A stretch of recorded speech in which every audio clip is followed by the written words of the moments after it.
Pedro, mahusay na lalaki, 3 ulit na idininay niya ang Diyos.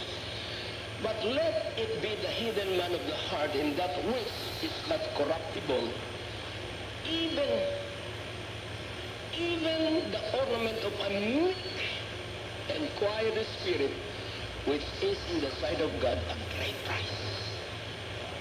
Hallelujah!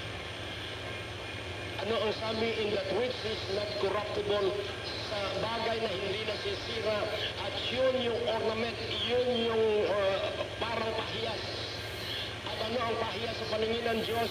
A meek and quiet spirit, na kahit ilang ulit nang nalugi, tahimik pa rin. Hindi nagkukwento siguro kaya ako'y nalugi dahil ako'y makasalanan siguro. Huwag na, tumahimik ka na, may ginagawa ang Diyos sa iyo pag nanahimik ka, sapagkat ikaw ay iaangat ng Diyos. At ano ang sabi? Which is in the sight of God of great price. So pag maamo pala tayo, premyo ng Diyos sa kanyang sarili, yung ating kaamuan. Sisipin mo yun, premyohan natin ng Diyos through meek and quiet spirit. Maamo at tahimik na espiritu na kahit naninikip na ang dibdib, hindi ipinakikita ang sigip na ang kanyang dibdib,